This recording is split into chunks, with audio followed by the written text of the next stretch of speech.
Hello friends, നമസ്കാരം. Welcome to my channel Vivi Achu home. പുതിയൊരു വീഡിയോയിലേക്ക് ഏവർക്കും സ്വാഗതം. ഇന്നത്തെ വീഡിയോയിൽ ഒരു വെജിറ്റബിൾ റൈസിൻ്റെ റെസിപ്പിയാണ്. നല്ലൊരു ഹെൽത്തി വെജിറ്റബിൾ റൈസാണ്. വെജിറ്റബിളൊക്കെ കൂടുതലിട്ട് ഉണ്ടാക്കുന്ന വളരെ ഈസി ആയിട്ട് കുക്കറിൽ തയ്യാറാക്കി എടുക്കാൻ പറ്റുന്ന ഒരു വെജിറ്റബിൾ റൈസാണ്. കുട്ടികൾക്കൊക്കെ ടിഫിൻ്റെ കൂട്ടത്തിലൊക്കെ കൊടുത്തുവിടാൻ പറ്റിയ നല്ല ഒരു ലഞ്ച് റെസിപ്പിയാണ്. ഉണ്ടാക്കുന്നത് എങ്ങനെയാണെന്ന് നോക്കാം. വീഡിയോയിലോട്ട് കിടക്കാം. ഒരു കുക്കറിലേക്ക് 2 ടീസ്പൂൺ നെയ്യ് ഒഴിച്ച് കൊടുക്കുന്നുണ്ട്. നെയ്യ് ഒന്ന് ചൂടായി കഴിയുമ്പോഴത്തേക്ക് ഒരു 1/2 ടീസ്പൂൺ ജീരകം ഇട്ട് കൊടുത്ത് ജീരകം മൂത്ത് കഴിഞ്ഞതിന് ശേഷം കറുപ്പിനെ ചേർത്ത് കൊടുക്കേണ്ടത് കറുവപ്പട്ട ഒരു 4 ചെറിയ പീസ്, ഗ്രാമ്പൂ 2 എണ്ണം, സ്റ്റാർ ഫ്ലവർ 1 എണ്ണം ചെറുത്, ഏലക്ക 2 എണ്ണം, ബേ ലീഫ് 1 കൂടെ ചേർത്ത് കൊടുക്കുക.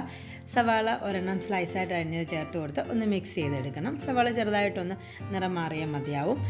സവാളയുടെ നിറം ഒന്ന് മാറിയതിന് ശേഷം ഇഞ്ചി വെളുത്തുള്ളിയുടെ പേസ്റ്റ് ഓരോ ടീസ്പൂൺ വീതം ചേർത്ത് കൊടുത്ത് ഇഞ്ചിയും വെളുത്തുള്ളിയുടെയും ആ പച്ച ടേസ്റ്റ് മാറുന്നിടം വരെ തീ ഒരു മീഡിയം ഫ്ലെയിമിൽ വെച്ചിട്ട് വഴറ്റിയെടുക്കുക. ചെറുതായിട്ടൊന്ന് വഴറ്റിയതിന് ശേഷം പിന്നെ നമുക്ക് വെജിറ്റബിൾസ് ചേർത്ത് കൊടുക്കാം. 1/2 കപ്പ് വീതമാണ് വെജിറ്റബിൾസ് ചെറുതായിട്ട് അരിഞ്ഞെടുത്തിട്ടുള്ളത്. ക്യാരറ്റ് 1/2 കപ്പ് ചേർത്ത് കൊടുത്തിട്ടുണ്ട്.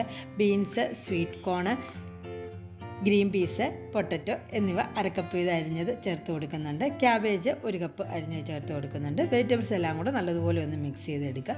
നല്ലതുപോലെ വെജിറ്റബിൾസ് ഒക്കെ അടങ്ങിയിട്ടുള്ളതുകൊണ്ട് നല്ല ഒരു ഹെൽത്തി റൈസാണ് ഇന്നത്തേത്. വെജിറ്റബിൾസ് എല്ലാം ഒന്ന് മിക്സ് ചെയ്തതിന് ശേഷം പൊടികൾ ചേർത്ത് കൊടുക്കാം. മഞ്ഞൾപ്പൊടി ഒരു 1/4 ടീസ്പൂൺ ചേർത്ത് കൊടുക്കുന്നുണ്ട്. വെജിറ്റബിൾ ബിരിയാണി മസാല 3/4 ടീസ്പൂണും കുരുമുളക് പൊടി ഒരു 1/4 ടീസ്പൂണും ചേർത്ത് കൊടുക്കുന്നുണ്ട്. എരിവ് വേണമെങ്കിൽ കുരുമുളക് പൊടി അതിനനുസരിച്ച് ഇടാവുന്നതാണ്.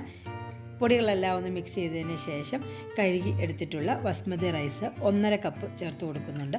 കുതിർത്തതല്ല, കഴുകി അപ്പം തന്നെ ഇട്ട് കൊടുക്കാവുന്നതാണ്. കുതിർക്കേണ്ട ആവശ്യമില്ല. റൈസോട് ചേർത്ത് കൊടുത്ത് മിക്സ് ചെയ്തെടുക്കുക. ഇതിലേക്ക് ടേസ്റ്റിന് ആവശ്യമായിട്ട് ഉപ്പ് ചേർത്ത് കൊടുത്ത് ഉപ്പും റൈസും വെജിറ്റബിൾസും എല്ലാം കൂടെ നല്ലതുപോലെ ഒന്ന് മിക്സ് ചെയ്തതിന് ശേഷം 1/2 കപ്പാണ് നമ്മൾ റൈസ് എടുത്തിട്ടുള്ളത്. അതിലേക്ക് 3 കപ്പ് വെള്ളം, തിളച്ച വെള്ളം, അത്യാവശ്യം ചെറിയ ചൂടുള്ള വെള്ളം ചേർത്ത് കൊടുക്കുന്നുണ്ട്. ഇതിലേക്ക് വെള്ളം കൂടെ ചേർത്ത് കൊടുത്ത് മിക്സ് ചെയ്തതിന് ശേഷം പിന്നെ ചേർത്ത് കൊടുക്കേണ്ടത് മല്ലിയില പുതിനയിലയാണ്. കുറച്ച് മല്ലിയിലയും പുതിനയിലയും കൂടെ ചേർത്ത് കൊടുത്ത് മിക്സ് ചെയ്ത് യോജിപ്പിച്ചെടുക്കുക. ഒന്ന് യോജിപ്പിച്ചെടുത്തതിന് ശേഷം കുക്കറിൻ്റെ അടപ്പ് വെച്ച് അടച്ച് 2 വിസിൽ വരുന്നിടം വരെ, തീ ഒരു മീഡിയം ഫ്ലെയിമിൽ വെച്ചാൽ മതിയാവും. 2 വിസിൽ വരുന്നിടം വരെ വേവിച്ചെടുക്കുക. 2 വിസിൽ വന്നതിന് ശേഷം ഫ്ലെയിം ഓഫ് ചെയ്യേണ്ടതാണ്. ഫ്ലെയിം ഓഫ് ചെയ്തതിന് ശേഷം കുക്കറിൻ്റെ ആവി നല്ലതുപോലെ പോയതിന് ശേഷം അടപ്പ് മാറ്റിയാൽ നമ്മുടെ റൈസ് റെഡി ആയിട്ടുണ്ട്. സെർവ് ചെയ്യാൻ തയ്യാറായിട്ടുണ്ട്. ചൂടോടെ തന്നെ നമുക്ക് സെർവ് ചെയ്യാൻ പറ്റും.